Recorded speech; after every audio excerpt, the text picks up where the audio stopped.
tous. Je vous propose de commencer ce quatrième web café destiné au décryptage du guide de l'AST. Donc voilà, après 3 premières éditions, donc, dont les 2 premières plutôt destinées à des sujets en rapport avec la qualité de l'eau, et la troisième plutôt sur l'aspect quantitatif, on a décidé de revenir un petit peu à la base du PGSSE et de vous présenter du coup un web café en lien avec le décryptage du guide de l'AST. Donc au programme aujourd'hui, une petite introduction par Sophie Lidréos et un petit point sur les actualités donc, de la filière de l'eau. Ensuite, Nicolas Reynaud de l'ARS vous fera quelques rappels sur les obligations réglementaires en matière de PGSSE. Et puis ensuite, on passera donc aux présentations. Donc d'abord de Franco Novelli de la FNCCR, qui fait partie du groupe de travail qui a créé le guide AC, donc il va vous présenter ce fameux guide. Et ensuite, Ilyes Sadi de la SOR vous présentera un petit peu plus concrètement comment utiliser le tableau de l'AC. Bien, bonjour à tous, merci d'être là ce matin. Donc voilà, oui, comme le disait Chloé, on va faire juste un petit rappel des prochains événements qui vont se tenir soit en lien avec le PGSSE, soit en lien avec des autres actions dans le domaine de l'eau. Donc les prochains rendez-vous en lien avec l'action que l'on a avec l'ARS Grand Est, ça va être le PGSSE Tour. Donc le PGSSE Tour, c'est des événements sur le terrain. Donc on en a eu 5 l'année dernière, on va en avoir 4 cette année. Ils vont, alors pour info, le premier, on vient de le fixer, ça va être le 12 décembre à Colmar. Et puis on est en train d'échanger. Si vous voulez être une collectivité d'accueil du PGSSE Tour, n'hésitez pas à revenir vers nous. Et l'idée, c'est d'avoir un atelier pendant 2 heures et ensuite un moment convivial pour échanger sur les démarches PGSSE qui sont en train de se lancer un peu partout. Et deuxième action qui va se poursuivre, en fait, c'est l'action sur les web cafés PGSSE. Donc, comme aujourd'hui, l'idée, c'est pendant 1h30, 2 heures, d'aborder des sujets techniques en lien avec la qualité sanitaire de l'eau potable. Donc, il y aura un webinaire qui sera en décembre 2023. Et puis, on va vous mettre dans le chat les 2 sujets possibles. Alors, un sujet, c'est bilan de la qualité de l'eau en Grand Est. Un second sujet, c'est un sujet sur les polluants émergents. Et si vous pouvez mettre un pouce sur le sujet que vous préférez, on lancera ce sujet en fin d'année. Et également, dans le chat, n'hésitez pas à mettre d'autres sujets qui pourraient vous intéresser, qui vous préoccupent actuellement et qui pourraient être traités dans le cadre de ces webcafés.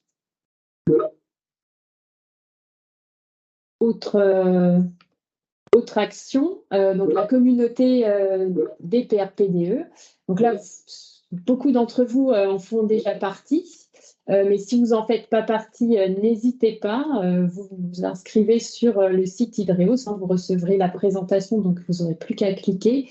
L'idée, c'est de rassembler une communauté autour des PGSSE pour que vous puissiez échanger sur le sujet, pour que vous puissiez également trouver des conseils, trouver des retours d'expérience. Il y a également différents documents qui sont à disposition sur cette communauté qui a comme base une plateforme Internet. Voilà, l'accès est gratuit et réservé au PRPDE du Grand Est. Donc voilà, inscrivez-vous, déjà 150 inscrits. Et puis pour finir, quelques autres actualités de la filière de l'eau. Toujours en collaboration avec l'ARS Grand Est, on a une action sur les thématiques de baignade et de piscine. Donc, peut-être pas vous, mais certainement dans votre collectivité, enfin en tout cas il est possible que vous ayez des zones de baignade, également des jeux d'eau. Donc n'hésitez pas à diffuser l'information. Il va y avoir un atelier sur les profils de baignade en novembre, c'est-à-dire comment juger tous les risques autour de la baignade et un peu comme le PGSSE, mais cette fois-ci pour les baignades, établir un profil. Un webinaire également sur la thématique des jeux d'eau. Donc là, c'est par rapport aux différents jeux d'eau que vous pouvez voir au niveau des villes pour se rafraîchir ou pour faire jouer les enfants. L'idée est de regarder un peu toutes les bonnes pratiques qui peuvent se mettre en place autour de ces jeux d'eau pour assurer la sécurité et puis le plaisir de l'eau. Voilà, donc ça, ce sera le 9 novembre. On est en recherche de retour d'expérience, donc voilà, n'hésitez pas au niveau de votre collectivité à transmettre l'information. Et puis un dernier petit point, donc on organise à Hydréos le club Eau et Territoire. L'idée, c'est de rassembler des collectivités du Grand Est. Le cœur du métier de l'idée, c'est d'aller vers l'innovation pour pouvoir tester de nouvelles solutions sur le terrain et également faire face collectivement à des enjeux, des problématiques en lien avec la ressource de l'eau. Donc, c'est du partage de bonnes pratiques, c'est de l'échange d'informations et du potentiel mise en relation avec des développeurs d'innovation. Voilà. Eh ben, merci à tous et puis bon web café. Merci Sophie. Alors, si vous avez des questions tout au long des présentations, n'hésitez pas à les mettre dans le chat. On les lira au présentateur pour qu'il puisse y répondre à la fin de sa présentation. Donc là, si vous avez des questions pour Sophie, n'hésitez pas à les mettre dans le chat. Et je vois une question sur les présentations. Oui, bien sûr, sous réserve que les intervenants soient d'accord, on vous enverra à la fin du webinaire toutes les présentations. Donc, je ne vois pas de questions. On va donc passer à toi, Nicolas, sur la partie réglementaire. Donc, bonjour à tous. J'espère qu'on m'entend. Oui. Très bien. Donc, Chloé, c'est toi qui avances le diaporama ou c'est moi? Tu peux prendre la main? Je peux prendre la main. Contrôler.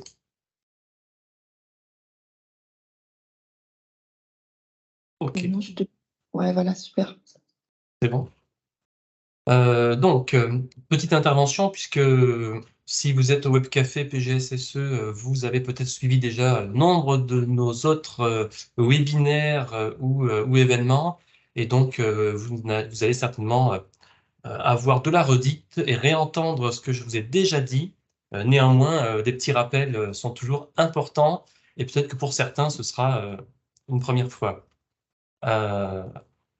Donc, la transposition de la directive européenne qui a été publiée en 2020 a été transposée donc, en droit français depuis cette année, depuis le début de l'année 2023.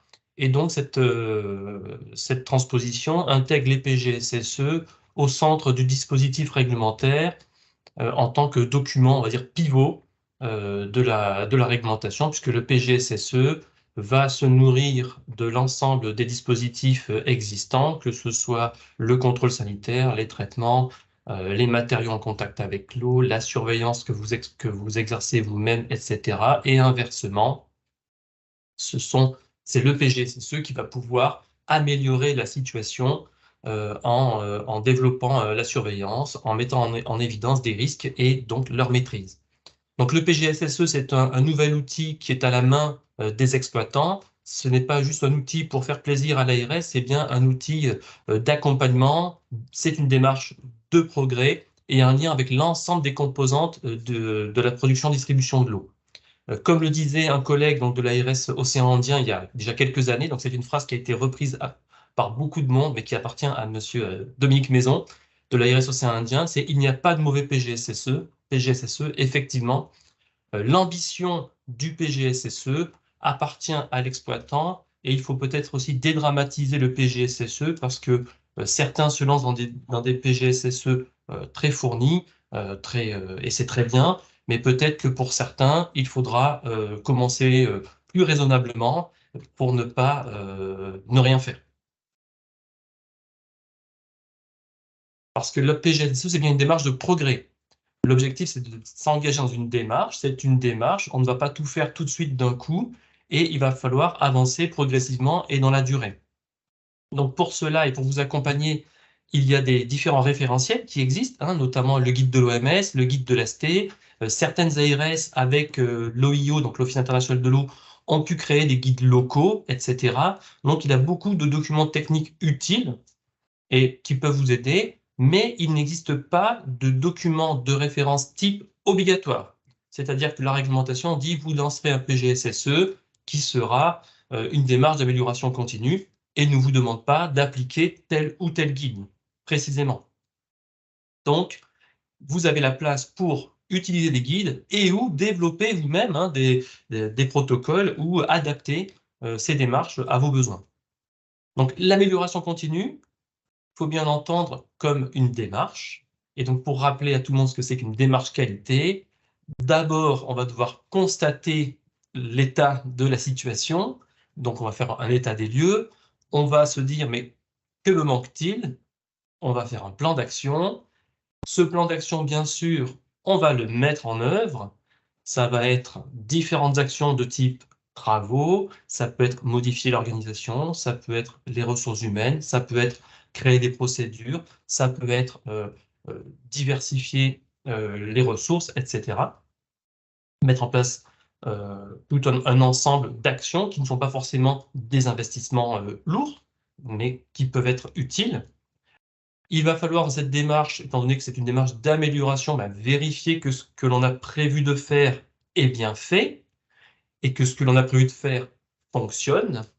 Et à défaut, eh bien, on va pouvoir améliorer régulièrement ce dispositif, l'ajuster, et donc c'est ce qu'on va appeler les périodes de révision. Bien entendu, je vous ai mis le petit schéma de la route d'Hemming à droite. On progresse. Et on ne peut pas reculer puisque l'expérience acquise au fur et à mesure de ces démarches qualité, on ne peut pas régresser, hein, puisqu'on garde en mémoire, il faut aussi penser à toute cette traçabilité des événements et de tout ce qu'on fait pour qu'on ne perde pas la connaissance et qu'on ne recule pas. Et le but, c'est de monter la pente.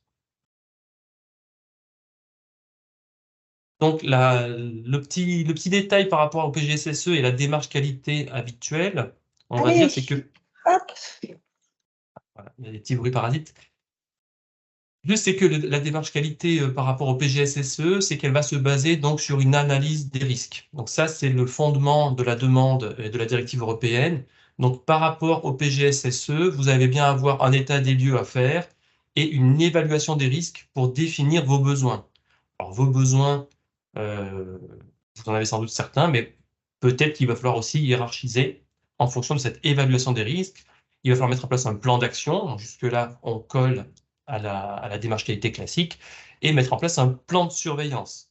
Donc, le plan de surveillance, ça va être effectivement de vérifier si ce que vous avez fait dans le plan d'action fonctionne, etc. Donc, démarche qualité classique, mais basée sur une évaluation des risques. Et c'est là où le guide de l'AST est utile par rapport à cet accompagnement pour évaluer les risques.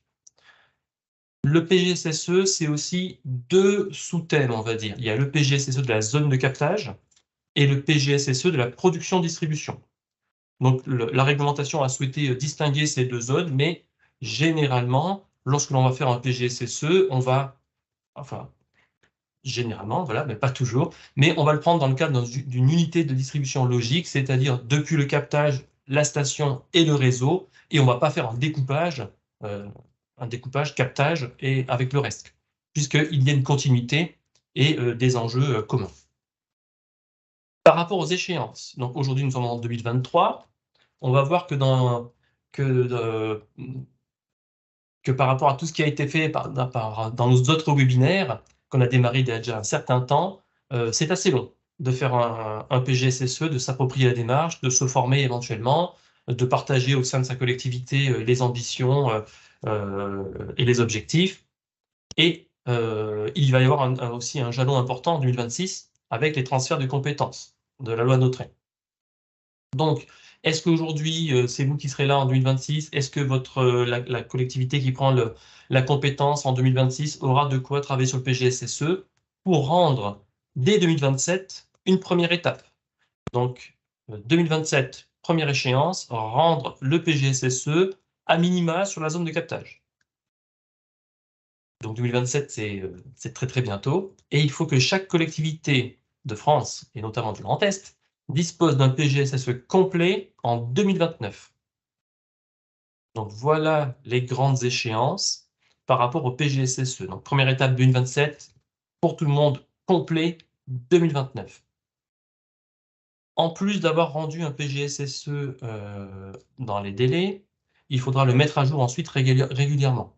Donc, on met à jour un PGSSE à chaque fois qu'on découvre que le PGSSE n'est pas parfait, c'est-à-dire que vous avez un événement qui survient, vous vous rendez compte que vous n'avez pas de procédure ou pas de moyen de maîtrise de cet événement, bien entendu, vous améliorerez votre dispositif.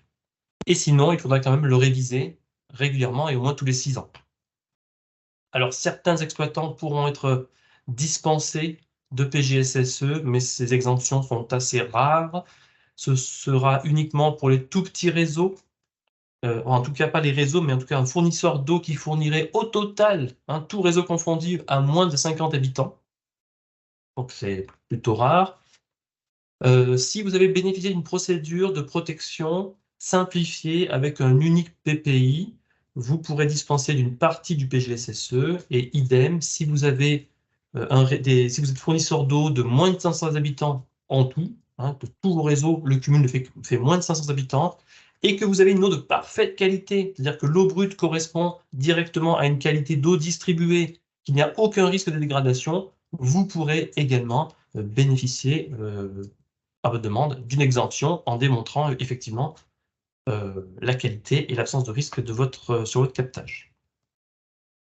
J'en termine par 2 éléments essentiels.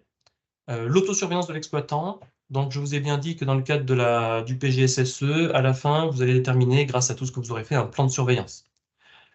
Dans ce plan de surveillance, notamment, il faudra prévoir votre autosurveillance. Donc, l'autosurveillance, c'est aussi un élément qui a été rajouté en tout cas précisé dans la nouvelle transposition, qui existe toujours, mais qui est précisé par un nouvel arrêté et qui définit le contenu d'un plan de surveillance et les possibilités qui sont rappelées également de faire prendre en compte par l'ARS cette autosurveillance et en contrepartie d'alléger le contrôle sanitaire notamment. Donc cet arrêté de surveillance, d'autosurveillance, il est applicable dès 2023. Alors en grand test, on ne va pas vous exiger d'avoir cette autosurveillance parfaite tout de suite puisque vous n'avez pour la plupart pas de PGSSE. Néanmoins, ça s'applique dès aujourd'hui. La responsabilité de l'exploitant est de surveiller ces installations sans attendre le contrôle périodique de l'ARS qui tombe une fois de temps en temps, est essentiel pour la maîtrise de la qualité de l'eau. Et vous le savez bien, donc je vous renvoie vers l'arrêté dont les références sont renvoyées.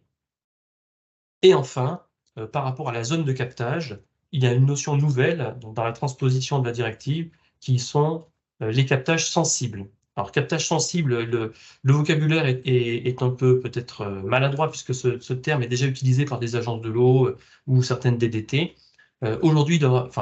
Prochainement, il aura une nouvelle définition. Donc, on attend la définition des captages sensibles avant la fin de cette année via un arrêté commun santé-écologie. Il faut bien comprendre, c'est que ces captages dits sensibles, donc qui sont des captages qui sont dont la qualité est dégradée, vont devoir mettre en place des plans d'action spécifiques. Et donc ces plans d'action dont la date de mise en œuvre n'est pas précisée, ou en tout cas je n'ai pas trouvé, donc qui sera précisé peut-être dans le cadre de l'arrêté de définition de captage sensible d'ailleurs. Ces plans d'action pourront faire office de PGSSE pour la zone de captage. Donc, il y a bien un lien entre les captages sensibles et les plans d'action qui seront faits, serviront pour faire le PGSSE, et sans doute que inversement, des PGSSE zones de captage qui seront faits sur les captages sensibles permettront d'établir le fameux plan d'action demandé au titre du Code général des collectivités territoriales. Mais à ce stade, on n'en sait pas vraiment plus. Et j'en ai terminé. Merci beaucoup, Nicolas. Alors, comme dit, vous pouvez poser vos questions concernant la présentation de Nicolas dans le chat. N'hésitez pas également à continuer à voter soit entre bilan de la qualité de l'eau dans le Grand Est et entre les polluants émergents, qui seront donc les potentiels sujets du prochain Web Café. Et puis, si vous avez des idées d'autres sujets, mettez-les également dans le chat. En attendant, Sophie, tu avais une question peut-être pour Nicolas? Alors, oui, une petite question par rapport à au positionnement de l'ARS, en fait, pour l'autosurveillance ou pour les PGSSE, vous soutenez les PRPDE dans leur mise en œuvre, dans leur réalisation? Alors, qu'est-ce qu'on entend par soutenir? Parce que oui, alors nous sommes un organisme de contrôle, hein, donc l'ARS a bien une compétence réglementaire de contrôle de la mise en œuvre des dispositions réglementaires par les exploitants. Donc, avoir un PGSSE, c'est dans la réglementation aujourd'hui. Alors, l'échéance, c'est 2027-2029. Avoir une autosurveillance adaptée, c'est obligatoire depuis 2023. Donc, on a des dispositions réglementaires pour contrôler ceci. Néanmoins, on n'est pas là à regarder la montre et depuis le 1er janvier, on n'est pas en train d'aligner toutes les collectivités qui n'ont pas une autosurveillance parfaite. Donc, on essaie d'accompagner au travers de ces webcafés, des différents événements que l'on fait ou des rencontres périodiques que font nos délégations avec les exploitants pour rappeler l'essentiel et l'importance des dispositifs à mettre en œuvre, qui ne sont pas que pour faire plaisir à l'ARS, mais quand on a une autosurveillance adaptée, on peut détecter des dérives sans attendre des analyses de l'ARS, puisque vous le savez très bien, sur certains secteurs, si je ne prends que la microbiologie, sur des petits réseaux, on va faire 4 analyses par an environ. Donc, si on détecte une non-conformité, le temps entre le prélèvement et le résultat, il y aura déjà 48 heures. Et si c'est non conforme, et que l'on est passé que la dernière fois il y a 1 mois, ça veut dire que la non-conformité que l'on détecte, qui peut être grave, puisqu'on fait des restrictions de consommation très très régulièrement, encore en grand test, hein, cette non-conformité qui peut être grave peut être là depuis plusieurs jours, voire semaines. Donc si l'exploitant ne fait pas lui-même une surveillance, il ne sait pas depuis quand peut la survenance, voilà, de cette non-conformité. Donc il est très important de développer cette surveillance, qui est une obligation réglementaire, mais on le sait très bien, qui n'est pas déployée partout encore actuellement. Donc on travaille là-dessus pour que tout le monde en prenne bien conscience. Ça marche, merci. Merci Nicolas. Donc, s'il n'y a pas plus de questions, on va passer à la présentation suivante. Alors, je vous rappelle, hein, si vous avez des questions pendant les présentations, posez-les dans le chat et puis les présentateurs pourront y répondre à la fin de leur intervention. Donc, Franco, c'est à vous pour présenter le guide de l'AST. Vous pouvez prendre la main sur les diapos tout en haut en cliquant sur Contrôler. Parfait. Très bien. Bonjour à tous. Bonjour Chloé, bonjour Sophie. Est-ce que vous m'entendez? Oui, très bien.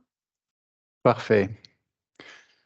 Alors, très rapidement, pour ceux qui ne connaissent pas la FNCCR, nous sommes une association, fédération, une association des collectivités publiques dans les domaines de l'énergie, de l'eau et du numérique. Donc, on accompagne les collectivités dans la mise en œuvre de ces compétences.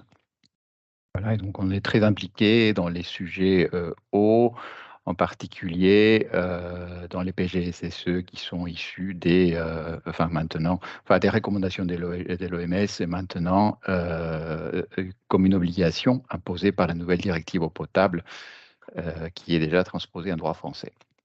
Voilà, donc ma présentation concerne plus la méthode, une méthode qui est celle qui a été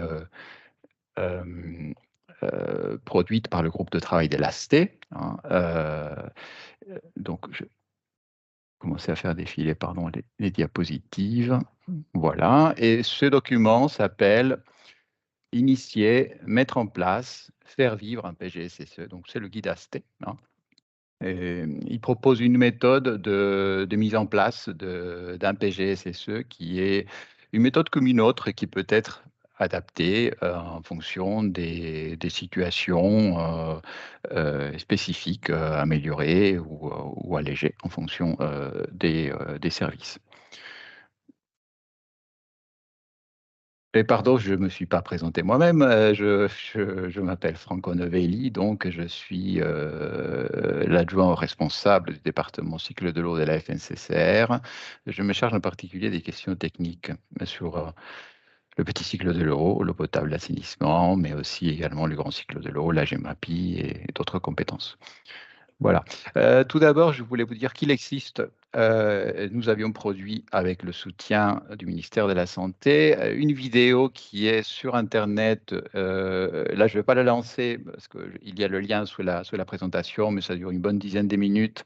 Mais c'est intéressant parce que ce sont des témoignages des collectivités qui sont pionnières, qui ont déjà lancé des PGSSE et qui un petit peu montrent surtout les avantages de le faire. Et donc, voilà, je vous invite à le consulter. Tout à l'heure, je mettrai le lien dans la conversation. Comme ça, vous pourrez le lancer après la fin ou quand vous voulez, quand vous voudrez, de cet événement. Ensuite, j'avais prévu quelques aspects, enfin quelques notions concernant les PGSSE, mais je vais passer très très vite parce que ça a déjà été évoqué par M. Reynaud dans la présentation précédente. Donc, PGSSE, c'est bien une démarche d'assurance qualité. Ce n'est pas la seule démarche d'assurance qualité, il y en a plusieurs. Donc, comme elle comprend trois choses de manière fondamentale, c'est un diagnostic, c'est-à-dire une évaluation des dangers sur le système, sur le système d'eau potable, une méthode de surveillance pour vérifier qu'on a la maîtrise de ces dangers et un plan d'action pour viser une amélioration continue, c'est-à-dire réduire les risques et s'améliorer au fur et à mesure.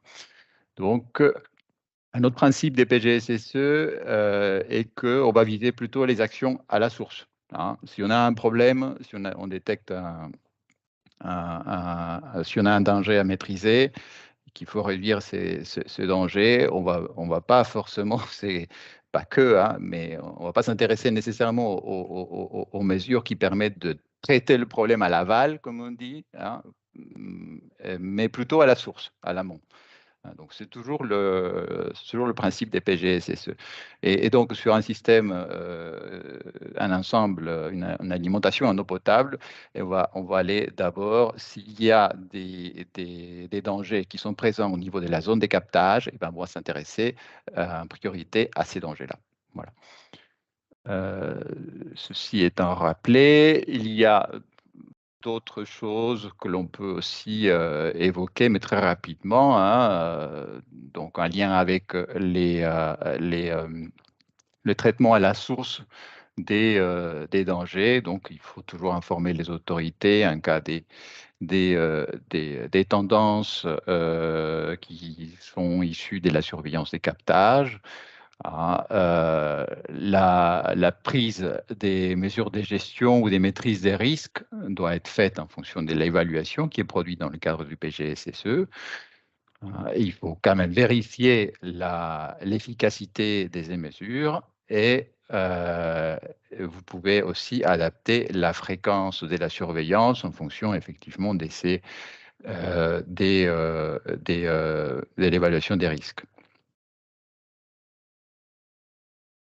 Voilà, encore quelques principes généraux, mais je vais passer directement à la méthode d'Elastée parce que c'est des choses qui ont déjà été évoquées et on ne va pas trop consommer le temps là-dessus. Voilà.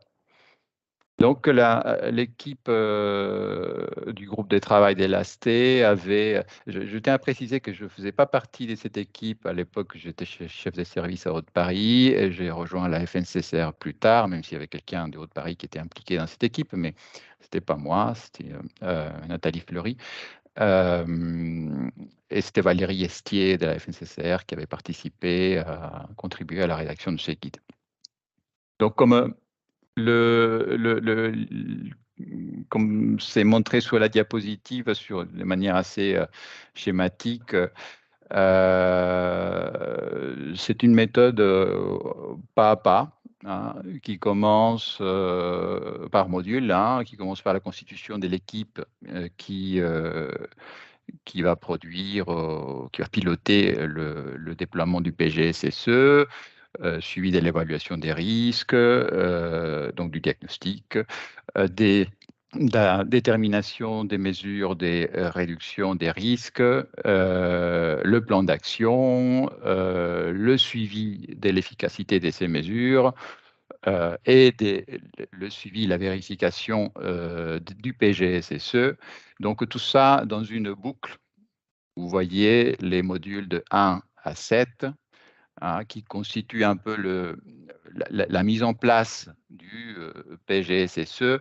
Et ensuite, on a les étapes, les modules 8, 9 et 10 qui constituent ensuite l'amélioration continue de cette méthode. Donc, avec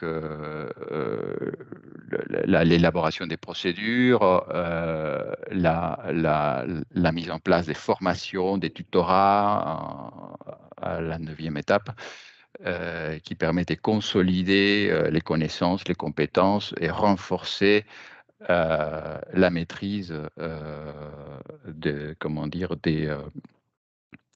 risques. Et finalement, en étape 10, la révision périodique des PGSSE ou aussi fréquent que cela est nécessaire. Voilà, donc ça de manière très schématique, on va passer un petit peu plus en détail. Le guide propose, excusez-moi, un petit instant parce que je n'arrive pas à bien voir ma présentation. Oui, le guide propose aussi un schéma. Ce schéma-là, il est issu du guide. Les modules, un par un, et une description de chaque module, du contenu de chaque module qui sert des guides pour son élaboration.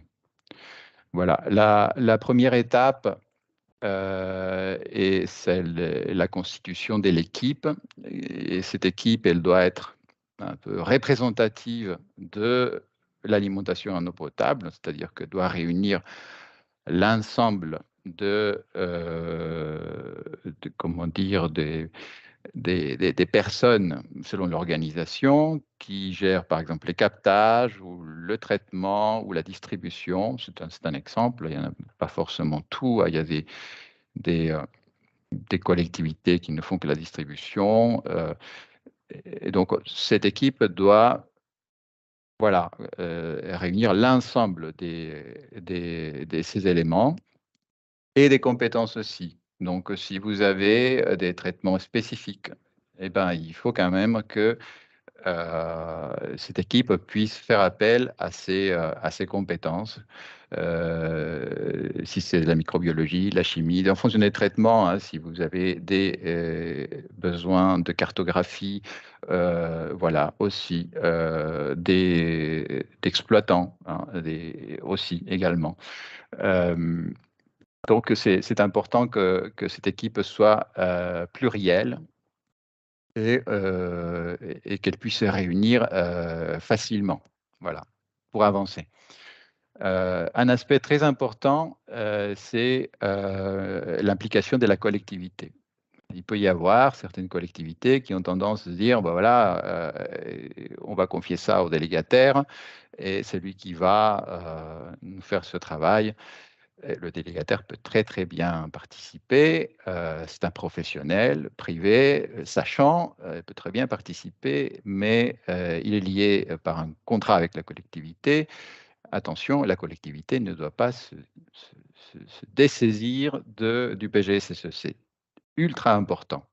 Le PGSSE est porté par la collectivité, donc elle doit détenir ses connaissances et elle doit les réaliser constamment.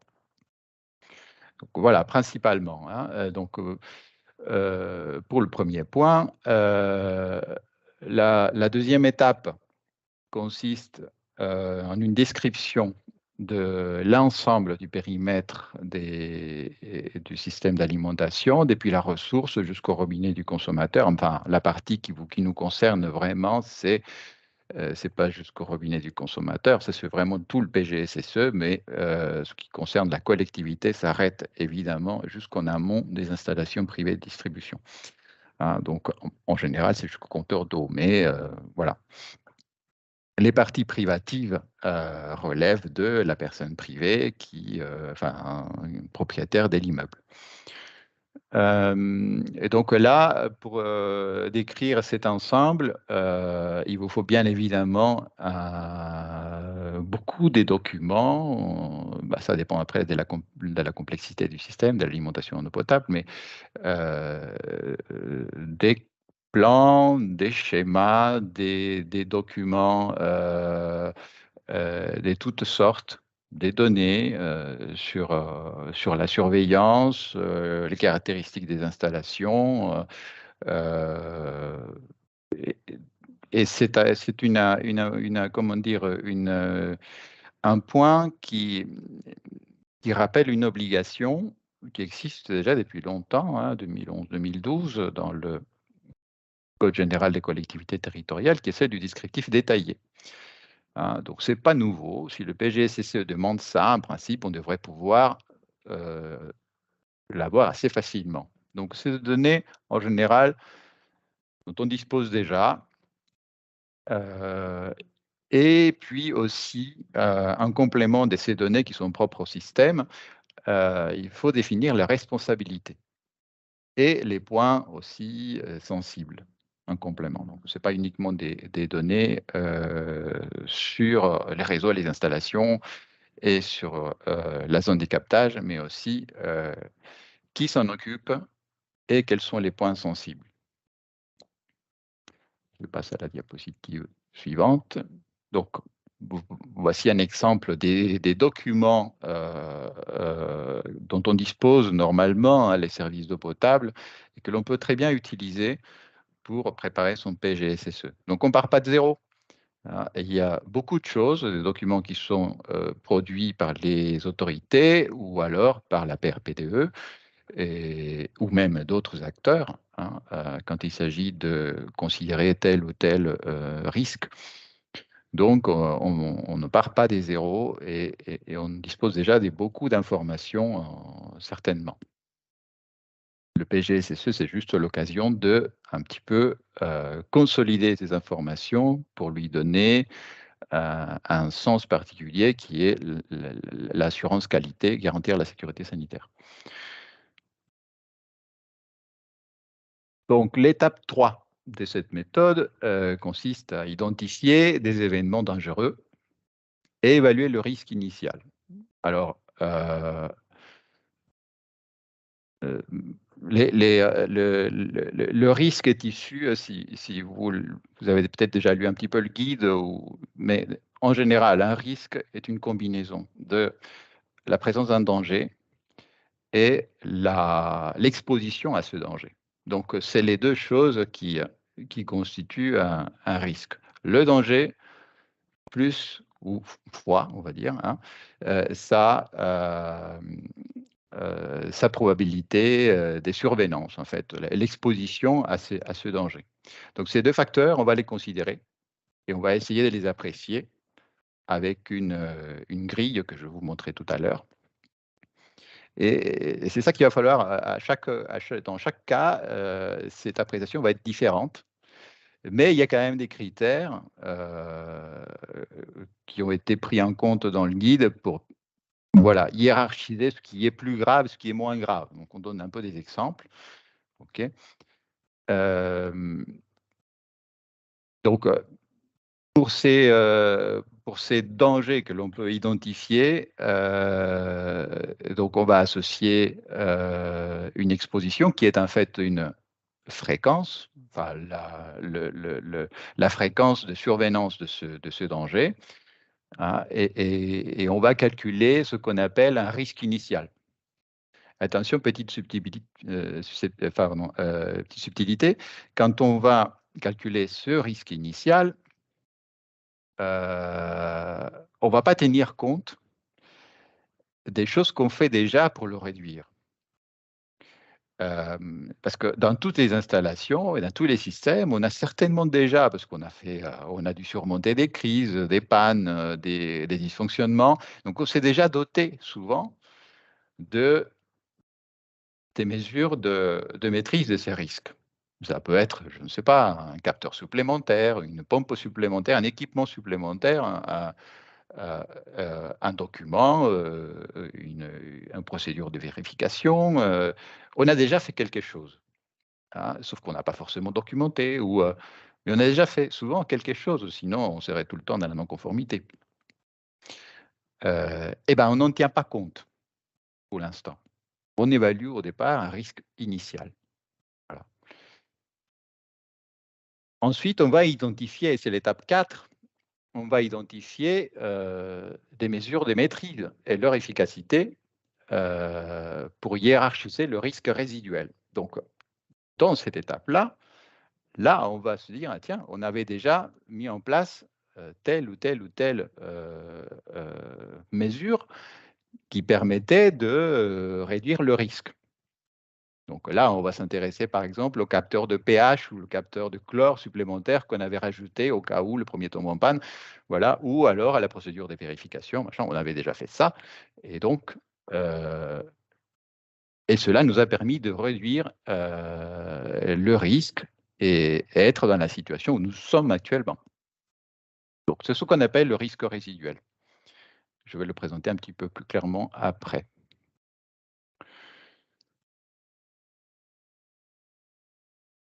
Alors, la méthode, enfin le guide ASTE, il n'y a pas que le guide, il y a aussi un joli tableau Excel à côté qui vous propose sur les lignes tous les éléments qui peuvent constituer le captage, le traitement de l'eau, que ce soit des eaux de surface ou des eaux souterraines, avec des filières classiques ou membranaires, ou d'autres traitements appliqués aux eaux souterraines classiquement, et puis aussi tout en bas, tout ce qui concerne le réseau de distribution, le stockage et distribution, donc les réservoirs et les canalisations et les postes de pompage, de refoulement. Donc vous avez un petit peu tous les...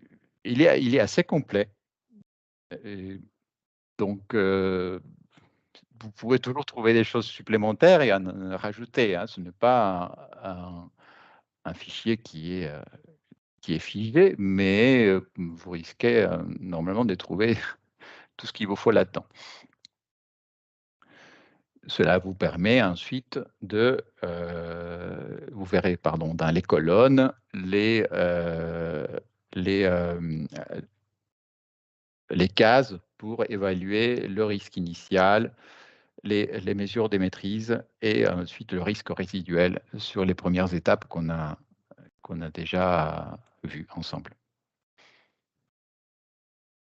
Voilà, donc ce tableau, il permet de faire, pour le calcul du risque initial, dont je vous ai parlé, il vous propose une cotation, en fait. Une cotation de la gravité du danger et une cotation pour la probabilité de survenue d'un événement dangereux.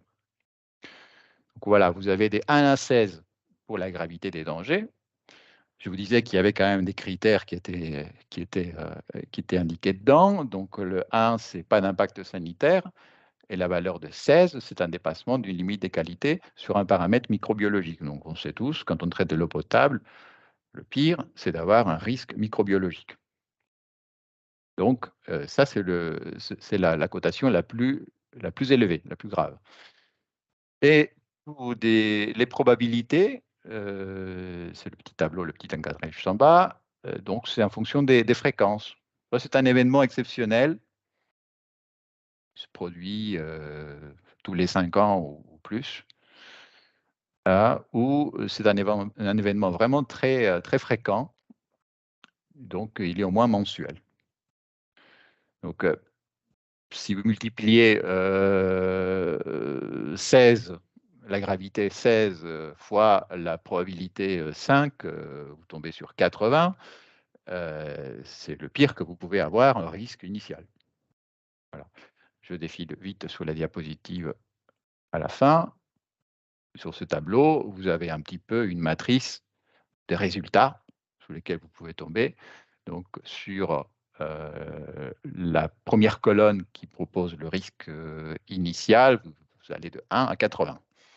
Voilà, je reviens un petit peu sur voilà, mon tableau. Donc, c'est comme ça qu'on calcule le risque initial. Je rappelle, pour l'instant, on ne tient pas compte des mesures qu'on a prises déjà, qui sont déjà en place pour réduire ce risque. C'est ici qu'on va le faire, dans le calcul du risque résiduel. Et donc, cette mesure des maîtrises que vous avez déjà adoptée ou que vous adopterez plus tard, quand vous aurez bâti votre PGSSE, on va lui donner une cotation en fonction de l'efficacité. Soit elle est efficace, alors c'est 12, soit elle est inexistante ou inefficace, et c'est 1. Voilà. Et le risque résiduel va être le résultat de la division du risque initial par cette efficacité de la mesure de maîtrise. Donc, vous allez avoir, pareil, le risque résiduel avec une matrice qui va aller de 1 à, je ne sais plus, 16, oui. Voilà, vous avez les fourchettes. C'est un découpage qui peut sembler un petit peu arbitraire. Hein. Pourquoi 8 effectivement. Mais c'est une méthode. Hein. Vous avez aussi la possibilité d'adapter à votre situation locale. Donc, c'est à partir de là qu'on va envisager le tableau que... À partir de là qu'on va envisager, parce que l'exercice va être en fait de faire tomber ce risque résiduel au fur et à mesure avec des nouvelles mesures de réduction des risques. Et c'est ce qu'on va inclure dans le plan d'action. Dans PGSSE, il y a le mot, enfin le P c'est plan, hein, donc on va avoir un programme à court, moyen et long terme avec des actions d'amélioration et qui va proposer en fait une série d'actions, une série de mesures hiérarchisées. On va considérer ce qui est plus important, moins important. Alors, c'est quelque chose de vivant, hein, pas quelque chose qui est figé, qui va se produire forcément comme on l'avait planifié, parce qu'on va certainement rencontrer des obstacles et des choses qui vont arriver entre-temps aussi, et qu'on va nécessairement intégrer dans le PGSSE. Oui, il y a un petit point aussi qui est important. Pour chaque action d'amélioration identifiée, il faut désigner une personne responsable de sa mise en œuvre. C'est important, parce qu'il faut un porteur. Hein, il faut un porteur pour l'amener à terme. Sinon, le PGSSE ne vit pas. Hein, on reste bloqué au même stade. Ensuite, sur l'étape 6 et 7, on va s'intéresser plutôt en 6 à l'évaluation de la performance de ces mesures de maîtrise, chacune avec son intervalle de temps adapté, ça dépend à quel pas de temps il faut l'évaluer, mais l'idée est de vérifier son efficacité.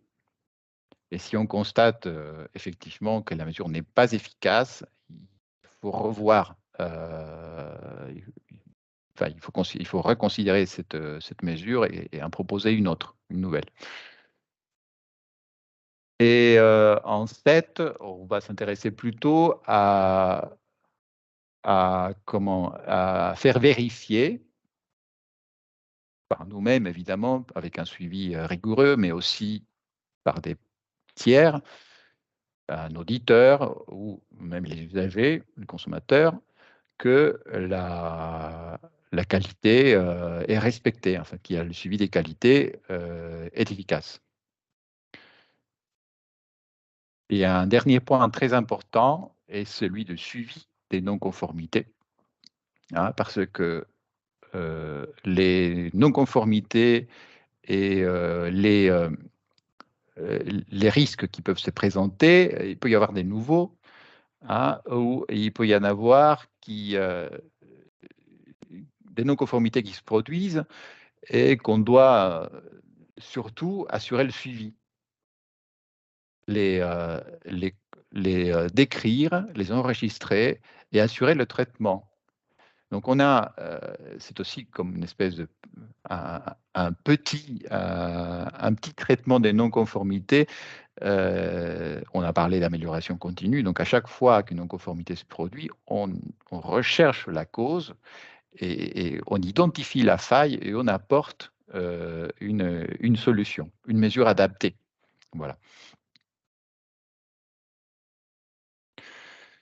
Et 8 et 9, c'est bon, 8, la mise en place des procédures, des gestions. Donc, on va documenter et améliorer la documentation sur la conduite en fait, de l'alimentation, les installations, les captages, les réseaux, pour que ces informations soient disponibles, hein, accessibles, et qu'on puisse, comment dire, évaluer tout le temps l'efficacité plus facilement.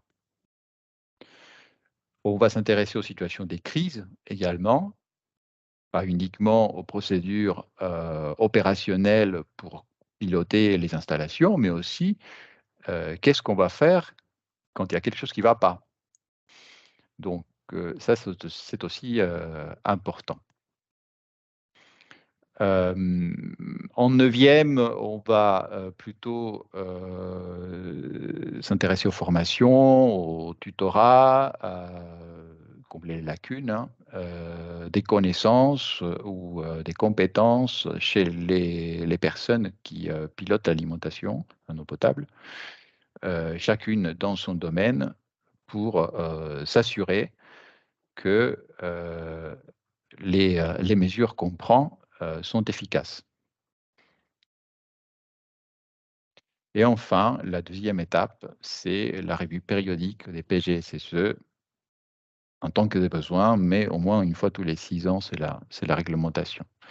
Donc, et notamment, faire attention à, on a souligné quelques points. Quand on modifie les filières, il est nécessaire de mettre à jour le PGSSE. Et tout comme quand il y a des mouvements des personnels ou qu'on a des nouvelles compétences, hein, ou qu'on a des nouveaux risques, il faut aussi mettre à jour le PGSSE avec ces informations. En fait, il faut un document vivant. Voilà, pour conclure, l'objectif, c'est bien de garantir en permanence la sécurité sanitaire de la provision en eau par une gestion préventive. Hein. Donc, on ne va plus faire comme avant. On se contentait pas, mais c'était un peu ça la démarche, c'est-à-dire regarder la qualité de l'eau à l'aval, à la sortie, de la production ou de la distribution, et évaluer sa conformité par rapport aux paramètres réglementaires. Mais maintenant, on va aller plus loin, c'est-à-dire qu'on va chercher à la source à maîtriser les risques pour assurer la qualité tout le temps et éviter que des non-conformités se produisent. Donc, on n'est plus dans un mode réactif, mais on est dans un mode préventif d'exploitation. Voilà. Oui, il y a des points positifs hein, que je voulais souligner, mais je vais passer vite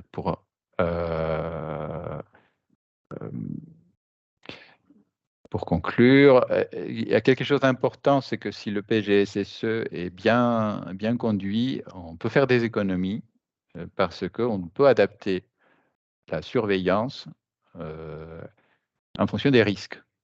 On ne va pas surveiller nécessairement avec la même intensité, la même fréquence des paramètres pour lesquels on a effectivement identifié qu'il n'existe pas des risques, ou le risque est très très faible. On ne va pas les surveiller de la même manière que ceux qui sont vraiment présents et qui risquent de se produire. Voilà, juste un petit diapo pour vous présenter rapidement. Nous avons travaillé sur un guide sur la qualité et la sécurité sanitaire de l'eau en lien avec la transposition de la directive eau potable à la FNSER, mais la DGS aussi a produit un document qui récapitule l'ensemble des dispositions législatives et réglementaires qui sont issues de la directive eau potable, dont les PGSSE. Voilà. Et que le groupe de travail de l'AST est en train de réviser le guide actuellement, pas pour le modifier, mais c'est que le guide a été publié avant la directive qui a été transposée, donc il fallait quand même rajouter dans ce guide les bonnes références aux bons textes de loi, et ça, c'est en cours. Mais on est aussi en train de produire des schémas. Là, c'est un exemple, là, c'est un document de travail qu'on est en train de produire pour expliquer de manière synthétique quelles ont été les modifications législatives et réglementaires, et ça sert de référence pour tous les services. Il y a également en cours de production un résumé type du PGSSE qui doit être communiquer, parce que c'est une obligation de diffuser le PGSSE aux ARS, mais aussi un résumé doit être publié en mairie et il doit être communicable à tout public. Donc, évidemment, il ne doit pas contenir des informations confidentielles, donc il y a ce résumé contient des choses qui sont adaptées au grand public. Donc, on travaille là-dessus aussi, sur ce résumé, et le groupe de travail devrait finir dans les prochains mois sur ces documents. Voilà. J'espère que je n'ai pas trop débordé sur le temps.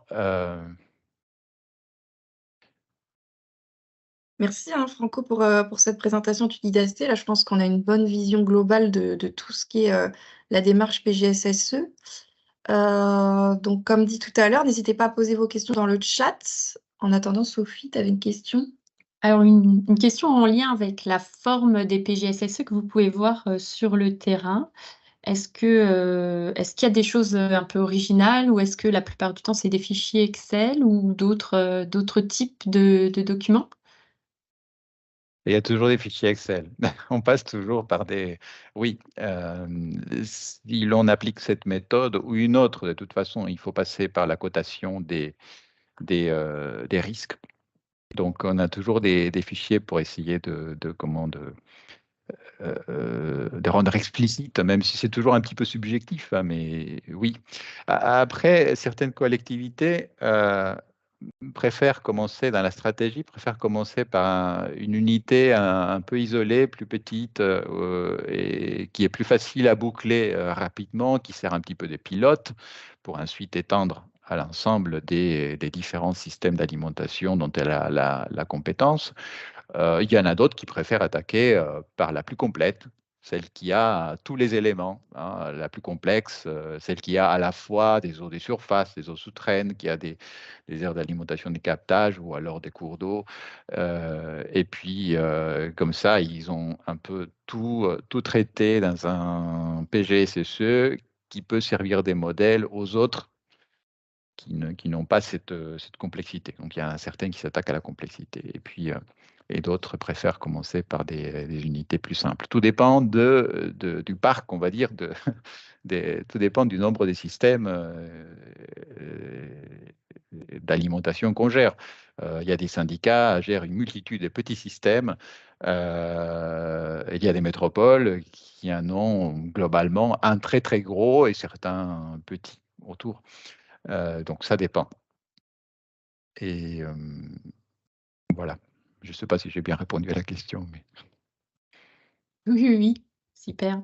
Et vous parliez d'audit par rapport au PGSSE. Est-ce qu'il y a des structures déjà qui pourraient faire des audits de PGSSE?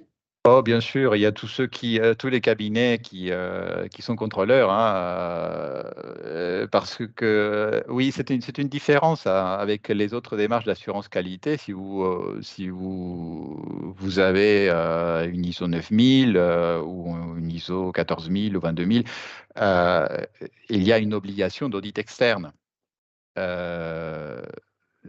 Pour avoir la certification. Ici, il n'y en a pas. Le PGSSE, il n'y en a pas, donc on peut considérer que la collectivité est un petit peu juge et partie. Et même si vous avez les autorités qui vont regarder un petit peu si votre PGSSE tient la route, en fait, et ils n'ont pas un rôle de valideur ou d'auditeur. Mais par contre, on est soumis à la surveillance. Donc,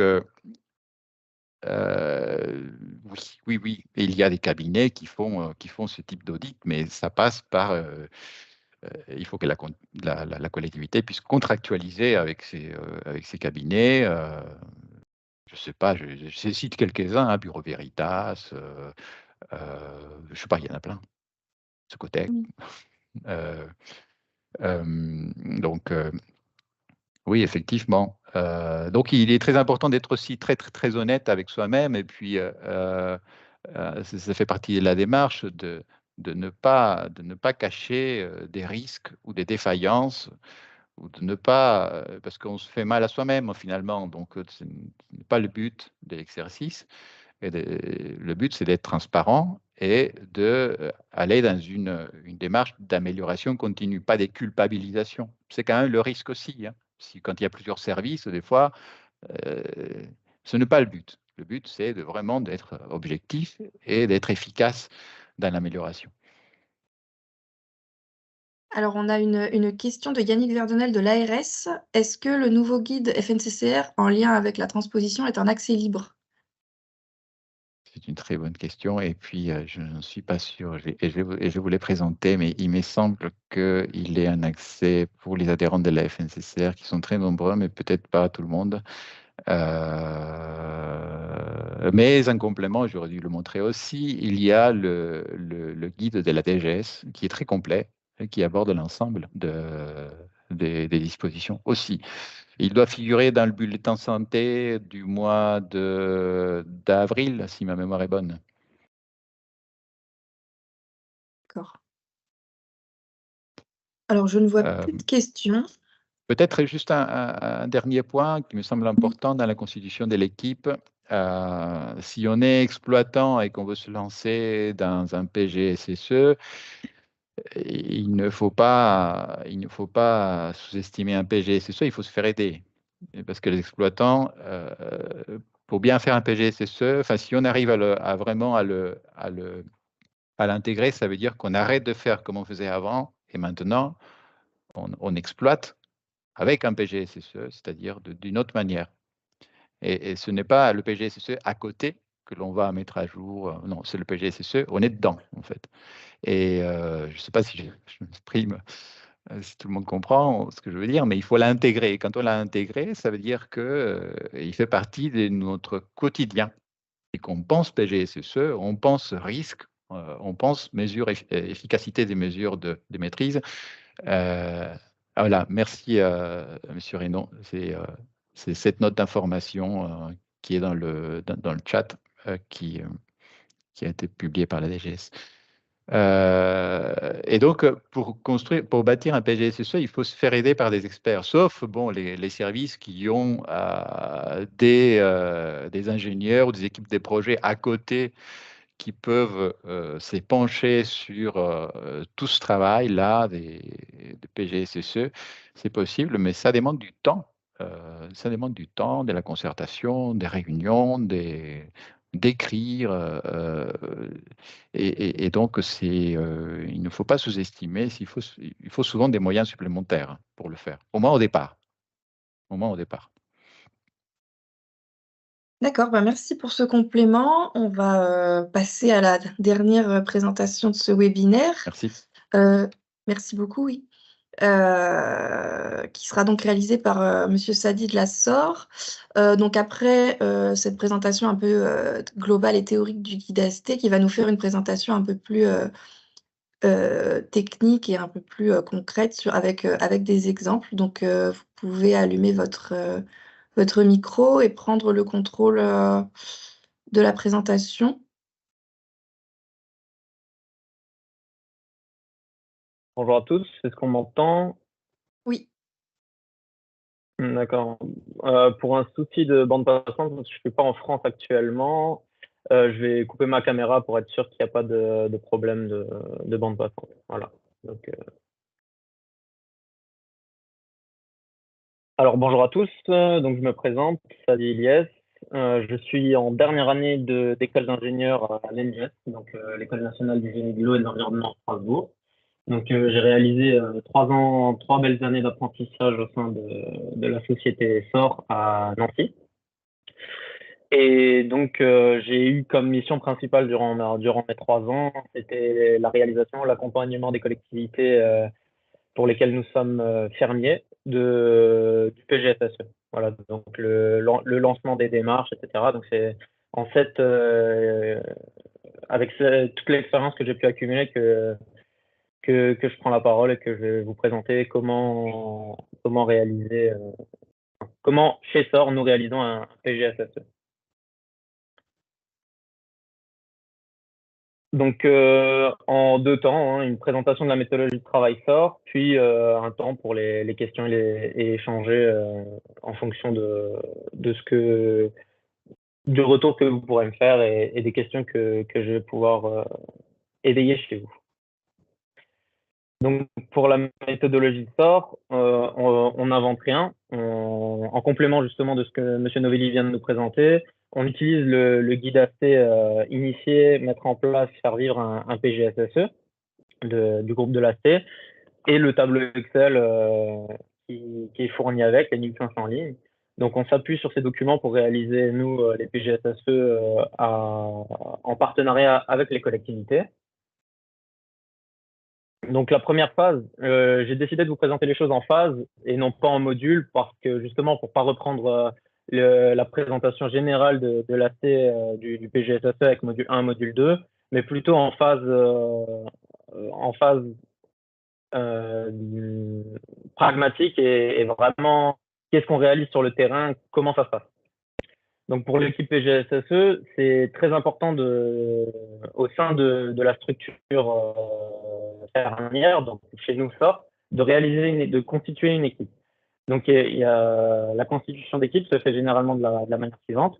On a un chef d'équipe, chef de projet, et une personne qu'on appelle petite main à grande valeur ajoutée, qui est très souvent un stagiaire ingénieur ou un apprenti comme moi, qui va réaliser vraiment le PGSSE, qui va vraiment réaliser le suivi complet du PGSSE, et donc vraiment être la personne qui gère l'ensemble des réunions, qui gère la matrice, qui gère vraiment toutes les données qu'on collecte, qu'on regroupe, et qui fait vraiment ce travail de lien entre les différentes données qui viennent des exploitants, c'est-à-dire les personnes qui sont au quotidien à l'exploitation, donc les techniciens de production d'eau, les techniciens du réseau et les différents services qu'on peut avoir, et aussi les collectivités. Donc c'est vraiment cette personne-là, à l'aide du chef de projet, qui se met, qui articule, on va dire, l'ensemble des différentes données. Donc ça commence par une découverte du périmètre. Donc voilà, on se pose les questions, hein, les premières questions: combien de ressources, combien de production, quel type de production, combien de réservoirs, combien d'unités de distribution, sur quel périmètre, etc. Donc ça, c'est la première chose. Et une chose encore très importante aussi, c'est qu'une équipe PGSSE doit aussi être constituée du côté de la PRPDE pour faciliter l'ensemble du travail collaboratif.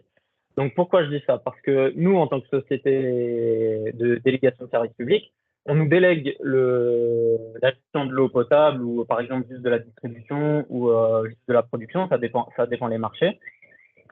On accompagne, on crée le PGSSE, on accompagne dans la constitution du PGSSE, mais le PGSSE ne nous appartient pas. C'est très important, comme M. Novelli l'a mentionné avant, c'est à la PRPDE de gérer l'ensemble du PGSSE dans sa globalité, parce que l'ensemble des documents appartiennent à la PRPDE. Nous, en tant que société délégataire de services publics, on est là sur un court laps de temps qu'on espère toujours, bien sûr, prolonger en gagnant les marchés suivants, mais on n'a aucune garantie d'être là. Si on est là, par exemple, pour une période de 6 ans, 6 ans après, on n'a aucune garantie d'être là. Donc, l'ensemble des documents qui ont été réalisés dans le cadre du PGSSE restent côté collectivité. Nous, on ne garde pas les documents. Ils sont vraiment côté collectivité. Donc, la deuxième phase, suite à la découverte du périmètre, c'est l'appropriation. Donc, l'appropriation, elle se fait en parallèle de l'établissement du module 2, donc la base documentaire dans le guide dans le guide initier faire vivre un PGSSE. Donc, nous, chez SOR, on aime enrichir cette base documentaire par un travail de fiches d'ouvrage et de fiches d'actes de malveillance issus du guide AST de novembre 2017 sur la protection des ouvrages vis-à-vis des actes de malveillance. Donc, justement, l'appropriation passe par la personne la petite main, on va dire, à grande valeur ajoutée, le stagiaire ou l'apprenti ingénieur, réalise l'ensemble des visites du terrain avec l'exploitant pour pouvoir justement visiter les ouvrages et dresser une sorte de carte d'identité de l'ouvrage. Donc, c'est les fiches qui sont plutôt à gauche sur les diapositives. Donc, c'est vraiment toutes les informations à notre disposition sur l'ouvrage. Voilà la localisation, quel type de protection, etc. Donc ça, c'est des fiches, on va dire, sensibles qui restent bien évidemment entre la PRPDE et SOR.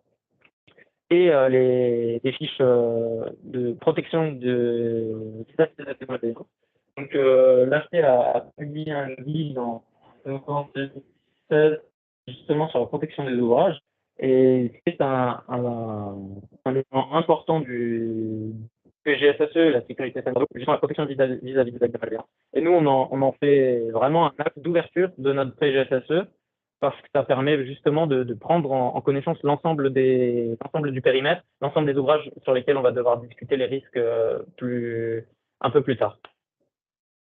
Donc, toujours dans cette phase d'appropriation, j'ai pu reprendre là sur cette diapositive un exemple de matrice après un premier tri des événements dangereux pertinents sur le périmètre. Donc, comparé à, c'est bien que M. Novelli, j'ai un peu de chance, a pu montrer aussi une matrice tout à l'heure sous la même forme d'onglet. Donc, si vous avez pu faire attention sur la matrice de M. Novelli, il y avait beaucoup plus de chapitres. Donc, l'idée ici, c'est de supprimer l'ensemble des chapitres qui ne nous concernent pas sur notre périmètre. Donc là, c'est un exemple d'un PGSSE sur lequel j'ai travaillé. J'ai démarré vraiment la démarche de A jusqu'à aujourd'hui, où c'est un PGSSE sur lequel on est au module 6. Donc, un PGSSE plutôt bien entamé. Et on voit bien que, en termes de production, on a une production assez complète, mais on n'a pas l'ensemble des chapitres qui concernent ultrafiltration, membrane, etc. Donc, nous, on supprime totalement le chapitre qui concerne ces sujets-là. Ce qui est important de noter, c'est qu'une fois qu'on supprime un chapitre, on peut le rajouter à la suite. Si maintenant il y a des travaux sur l'usine, on rajoute une ultrafiltration. On peut aller chercher dans la matrice initiale le chapitre ultrafiltration et l'intégrer à notre matrice sans souci. Donc, nous, l'idée, c'est vraiment d'alléger la matrice pour pouvoir avoir des facilités de navigation dedans pour commencer, et aussi des facilités de lecture. Donc, nous, avant d'entamer les réunions, on commence un premier tri en bureau, en interne, en se disant, bon, combien de ressources, quel type de production, etc. Et on supprime les chapitres un à un qui nous concernent, qui ne nous concernent pas, pour garder justement ce qui nous concerne. Donc ensuite, suite à l'appropriation, on a les réunions techniques internes. Donc, l'objectif, c'est établissement des événements dangereux, donc ED pour événements dangereux sur le périmètre, cotation de la fréquence, la gravité et les mesures de maîtrise en place. Donc, les réunions techniques internes vont concerner le module 3 et 4.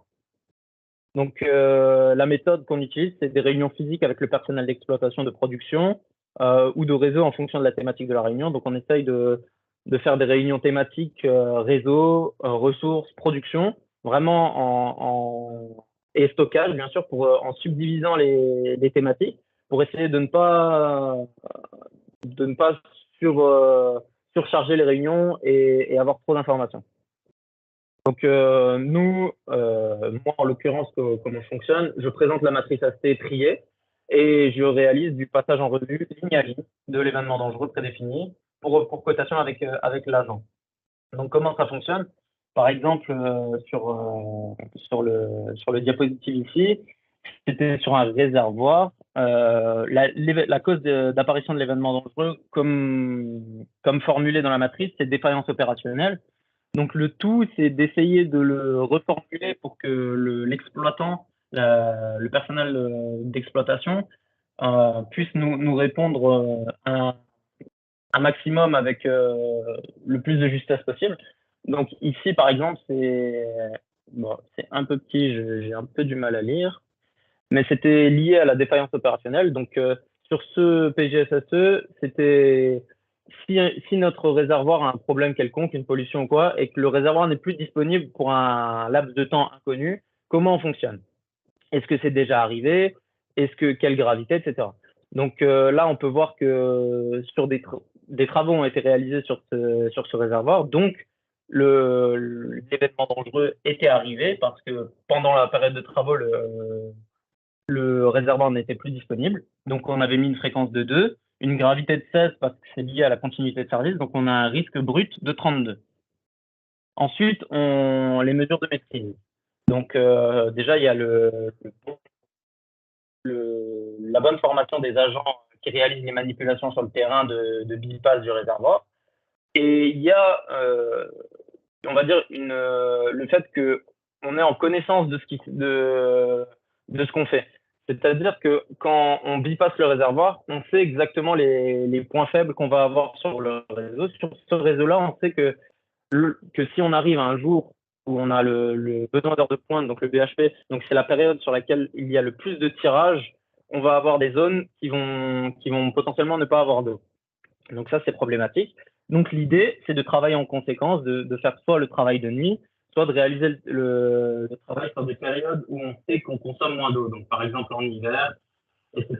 Donc ça va être ça. Ça indique qu'on a une prévention qui est bonne, parce que tout a déjà été réfléchi en amont. Donc on a des plans des procédures qui sont mises en place pour réaliser ce genre de travaux. Et en termes de surveillance, par contre, on est moyen parce qu'on n'a pas, à l'instant où on réalisait la matrice et les réunions, on n'avait pas d'appareil de mesure qui permettait de nous dire, ah, là, il y a un problème sur le réservoir actuellement, et ça nous renvoyait des alarmes, ce genre de choses. Donc, on était seulement moyen parce qu'on avait juste un débitmètre qui nous renvoyait une valeur journalière, qui nous permettait de dire, ah, le réservoir, on a tiré tant et tant sur le réservoir aujourd'hui, etc. Donc, on voit qu'on a donc une efficacité de mesure de maîtrise de 4 et donc un risque résiduel de 8. Donc, sur cet exemple-là, on voit que le risque résiduel est moyen, qui nous laisse penser, tiens, il y a des axes d'amélioration sur cette ligne. Voilà. Donc, je ne vais pas vous faire plus d'exemples pour ne pas rentrer trop dans le détail, mais c'était un des exemples sur le réservoir, sur ce réservoir-là. Cet exemple va nous suivre à travers la présentation, car on va voir dans la suite. Donc voilà. Ensuite, suite aux réunions techniques internes, on a les RT, PRPDE. Donc c'est les réunions techniques avec la PRPDE.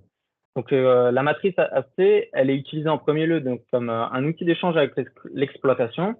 La prise de notes est donc indispensable et un temps de mise en forme suite aux réunions de la matrice doit être réalisé après chaque réunion. Donc pendant ce temps, une reformulation est réalisée pour présentation à la collectivité.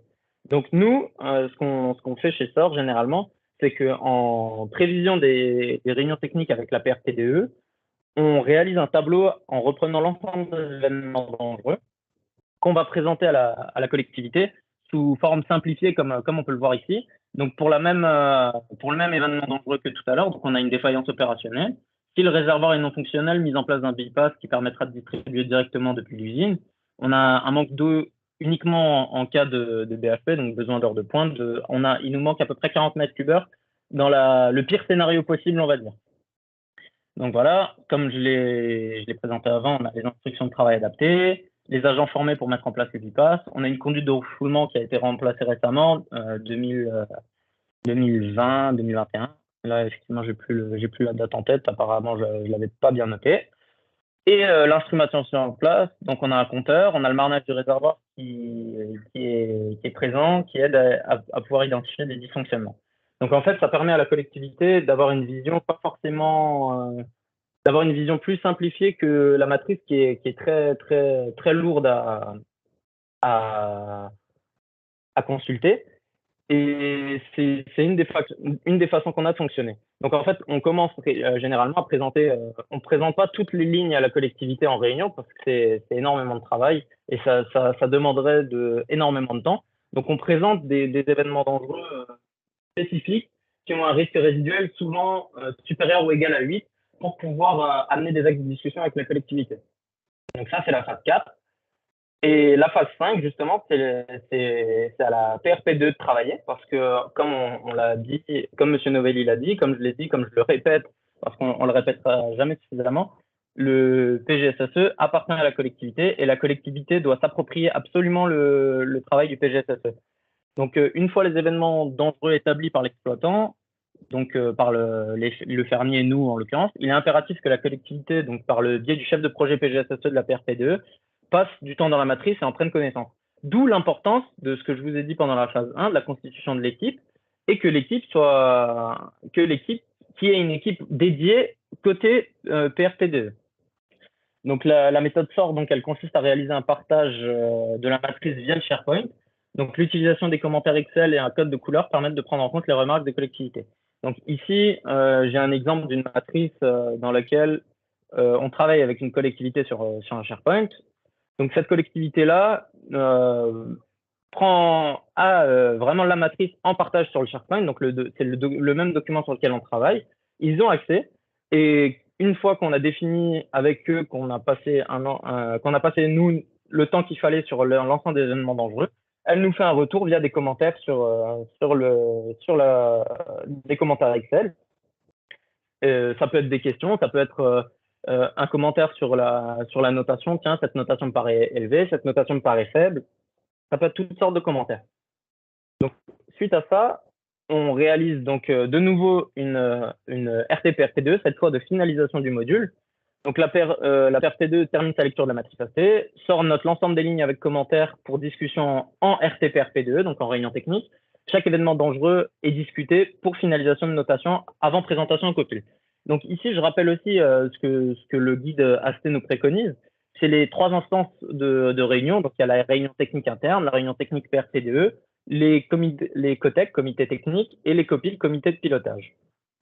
Donc c'est important d'avoir vraiment cette notion d'instance et de différents niveaux d'exigence. Donc la RTPRP2 de finalisation de module nous, c'est assimilable à un COTEC, par exemple. C'est vraiment l'endroit où on essaye de finaliser les notations pour que, une fois les notations finalisées, on puisse les présenter en COPIL et qu'on n'ait pas énormément de mouvements entre les deux parce que sinon, en fait, on n'arrive pas à avoir des points d'arrêt et c'est difficile à gérer. Donc, suite à ce travail qui a été réalisé par la PRP2, donc ici, j'ai remis un exemple, c'est sur un autre PGSSE.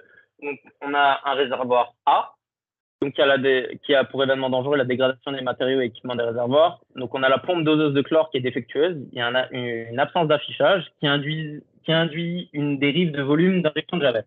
Donc, ça, c'était assez récurrent. Donc, on a un risque initial à 64.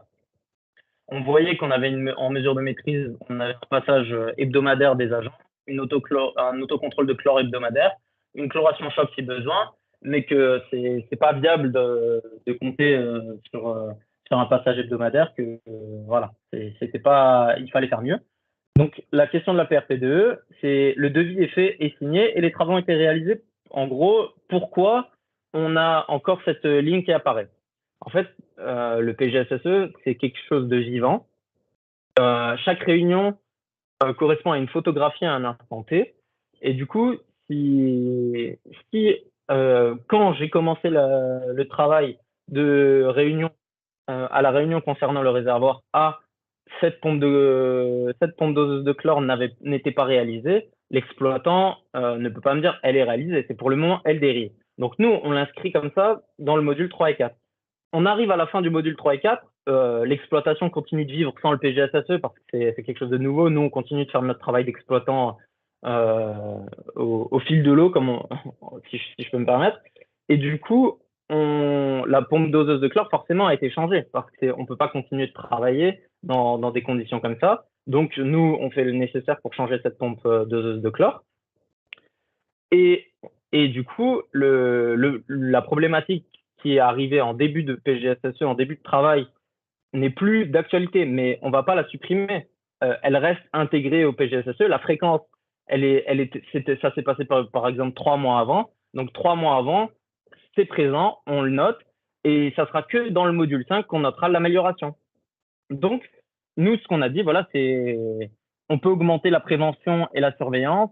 On aurait une note résiduelle de 8 et il manque quand même quelque chose pour que le risque résiduel passe dans acceptable, c'est-à-dire dans la couleur vert inférieur ou égal à 8. Il manquerait un contrôle à distance avec une injection de chlore à distance en fonction du taux de chlore, etc. Donc ça, c'est le genre de travail que nous, on réalise. Et on réalise donc ça pour l'ensemble des questions que la PRPDE a pu poser dans la matrice, pour pouvoir vraiment asseoir l'ensemble des discussions et valider l'ensemble des discussions avec la collectivité pour vraiment être sur un travail, en fait, pour pas qu'il y ait de mauvaises surprises. Tout ce qui a été discuté, vous collectivité, vous avez pris en compte ce qu'on a fait, vous nous avez fait vos retours. On peut manquer des choses, bien évidemment, quand on a 300, 400 événements dangereux, 200 événements dangereux, on peut manquer des choses. On n'est pas infaillible, bien sûr, mais le gros du travail a été vu et il n'y a pas de surprise. Ensuite, on passe de la finalisation du module 1, donc la RTPRP2 finale ou COTEC, à la finalisation du COPIL. Donc, nous, ce qu'on fait, c'est une présentation en synthèse de la PRP2, donc du nombre d'événements dangereux. Une présentation aussi thématique peut être faite. Enfin, c'est ce qu'on fait, mais je ne l'ai pas mis ici. Donc, comme on peut voir, on a des camemberts, des diagrammes qu'on réalise pour présenter à la collectivité à l'ensemble du bureau du COPIL. Donc, généralement, nous, en tant que SOR, on favorise on demande à la collectivité d'inviter donc l'ARS, l'agence de l'eau, etc., pour avoir un maximum d'intervenants et surtout avoir l'ARS présent au COPIL, c'est un plus parce que ça permet d'avoir vraiment un suivi et une vision de travail, le PGSSE, et comment un regard extérieur de nous dire ah tiens, là vous avez fait comme ça et pourquoi vous avez fait comme ça, est-ce que vous auriez pas pu faire comme ça, etc. C'est une forte valeur ajoutée d'avoir lors de ces points d'arrêt l'ARS qui prend la parole et qui intervient pour donner son avis ou donner des pistes pour améliorer notre façon de travailler. Donc nous on travaille souvent en présentation de risques initiaux et risques résiduels totaux. Donc là on voit qu'on a 88 événements dangereux insuffisants maîtrisés sur ce PGSSE là. Donc c'est nous en fait pour pas surcharger notre travail dans la première boucle d'amélioration. Donc on qualifie une première boucle qui est du module 1 à 7 à peu près la première boucle d'amélioration. On vise à peu près 18 mois pour faire cette boucle d'amélioration là. C'est cette boucle de PGSSE. Et en fait, à partir du module 5, on garde que les événements dangereux supérieurs ou égal à 8 ou des événements dangereux qui ont un risque résiduel inférieur à 8, mais qui ont une spécificité qu'il faut qu'on les emmène. Donc, par exemple, les actes de malveillance.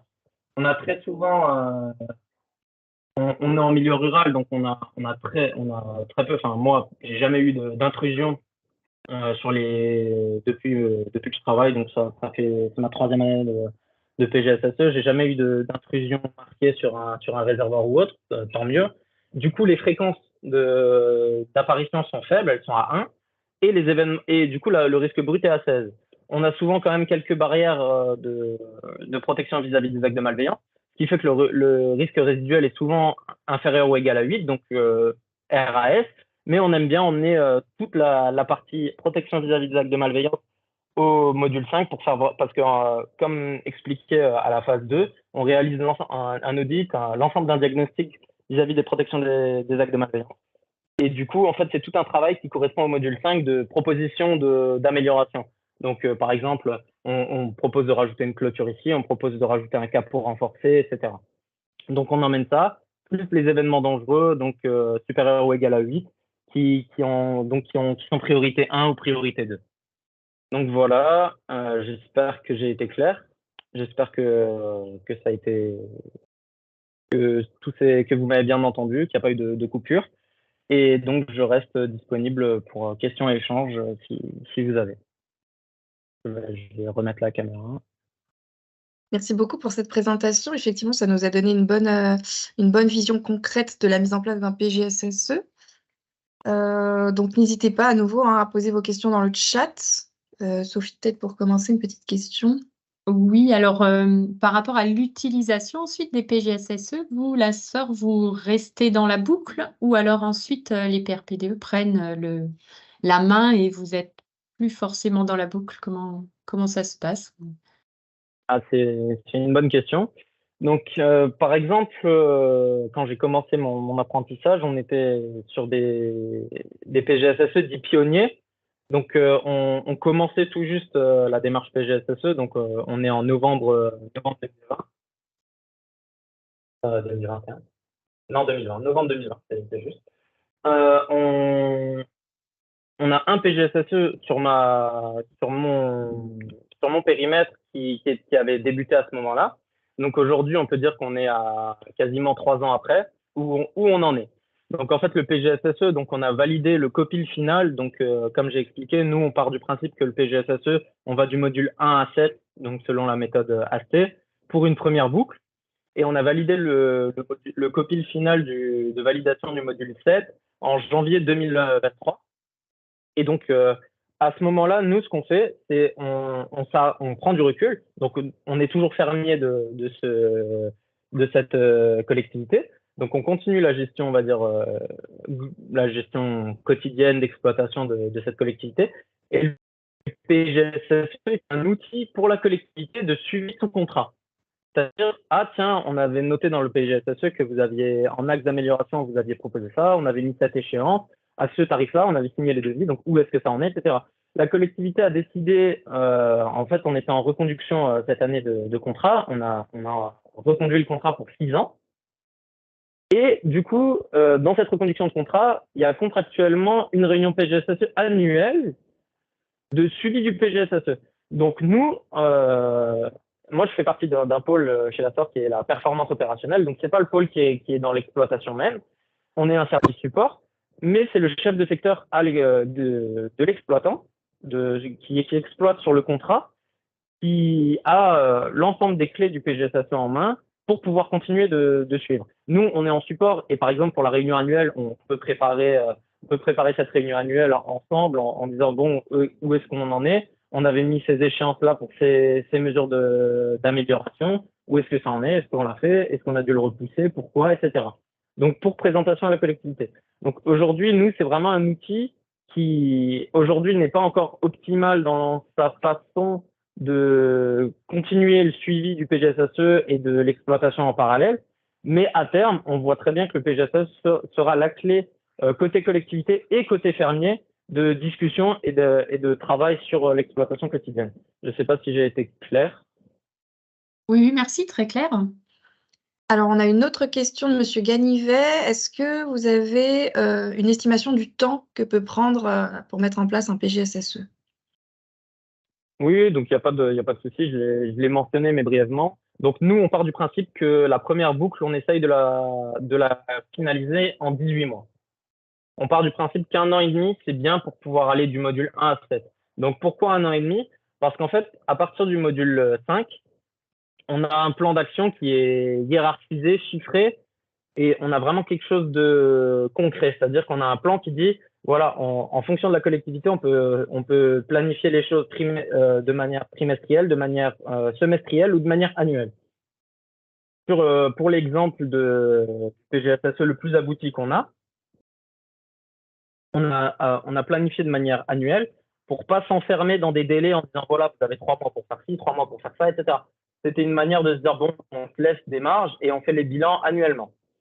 En fait, à partir du module 5, du coup, il faut du temps. Il faut du temps pour voir est-ce que le PGSSE est efficace, est-ce qu'on l'a mis en place, et surtout le module 6 qui accompagne le module 5, qui est la mesure de suivi des améliorations préconisées. Donc, une fois qu'on a mis, par exemple, pour avoir un exemple concret, en mesure de maîtrise complémentaire, on dit il faut mettre un cadenas sur le capot de tel réservoir.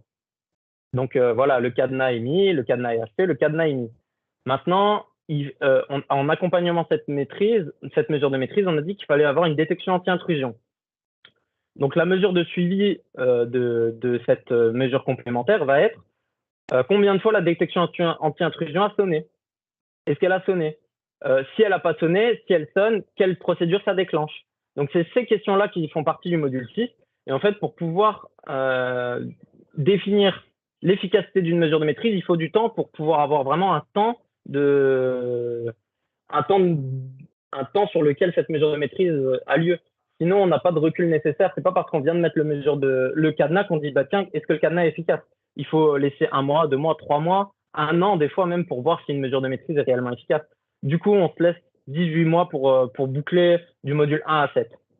Puis après, une fois que ces 18 mois passés, je pense qu'une année d'exploitation avec le PGSSE en parallèle pour le suivi d'exploitation permet vraiment d'avoir un premier retour à l'année N+1, de dire voilà, on a une vraie efficacité ou non des mesures qui avaient été préconisées. Donc pour moi, on a 18 mois de formation du PGSSE, des documents de travail, des procédures, etc.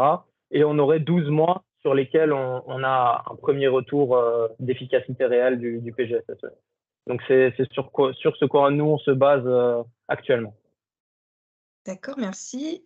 Et une dernière petite question rapidement, donc afin de comparer avec d'autres services, dans votre exemple de PGSSE, est-ce que vous pourriez donner quelques informations sur le dimensionnement du service en question? J'ai réalisé, j'ai travaillé sur plus de 4 PGSSE, donc ça dépend réellement. Sur le PGSSE pionnier, on est sur un syndicat des eaux avec une 50aine de communes. Donc c'est un gros syndicat des eaux avec plus d'une dizaine d'ouvrages, de productions différentes. Donc des zones de production, des zones de distribution, il y en a 3 différentes. Donc c'est avec mais par contre c'est en milieu rural, donc on avait 7000 abonnés. Donc ça reste en volume de production journalière, j'ai plus les chiffres en tête pour cette collectivité-là, mais on a vraiment des choses de toute taille, tout ordre. On a des collectivités de l'ordre de villes avec 10 000 abonnés.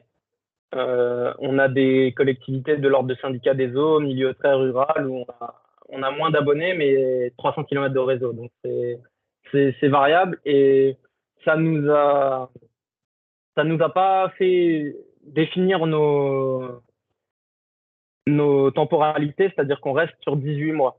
Par exemple, une information pour le syndicat des géos pionniers, on a abandonné la distribution pour le module 5 parce qu'en fait, on avait trop d'événements dangereux. Et si on avait fait le module 5, on y serait encore aujourd'hui à chiffrer l'ensemble des mesures, etc. du module 5. Ça aurait été vraiment trop lourd pour une première boucle. Donc, avec la collectivité, à un moment, on a dit stop. Et nous, il faut savoir, ce que j'ai pas mentionné, mais que j'aurais dû, c'est qu'on a travaillé aussi avec des bureaux d'études en parallèle. Donc, sur certains PGSSE, on a des bureaux d'études qui nous accompagnent. Donc, le bureau d'études en question, c'est IRH. Et eux ont fait justement ce travail avec nous de tri d'événements dangereux et de nous dire, bon, là, on n'y arrive plus, on n'arrive plus à avancer, on met un point d'arrêt et la distribution, on s'arrête. On dit stop à la distribution. En termes réglementaires, c'est ce qui arrivera à la fin. Donc, pour une première boucle d'amélioration, faire la ressource et la ressource stockage et production, c'est suffisant. Voilà. Donc, j'espère que j'ai pu vous répondre. Oui, c'était clair, merci beaucoup. On arrive à la fin du coup de ce webinaire. Il ne me reste plus qu'à vous remercier pour votre participation. Je remercie également les intervenants d'avoir pris le temps de venir nous partager leur expertise. Si vous avez encore des questions concernant les présentations, vous pouvez toujours nous les transmettre et puis moi je m'occuperai de les envoyer à nos intervenants. Et puis s'ils sont d'accord, comme dit en début de webinaire, je vous transmettrai également leur présentation pour que vous puissiez revoir tout en détail. On va également réaliser un replay de ce webinaire, donc vous pourrez revoir les présentations. Merci à nouveau aux intervenants pour leur présentation. Merci pour votre participation. Et Nicolas, si tu veux nous donner le mot de la fin, conclure. Non, mais encore merci à tous pour votre participation, puis de nous suivre aussi nombreux. Donc, prochain webcafé courant décembre. Je vois que un sujet semble tirer son épingle du jeu. Donc, on va essayer de trouver, de le traiter en 1h30. C'est très court. Donc, le sujet est très vaste. Donc, j'espère qu'on va réussir à vous proposer quelque chose qui vous conviendra. Merci à tous. Merci. Au revoir. Merci, bonne Merci, journée. bonne Merci journée. à Au revoir. vous. Bonne journée. Au revoir.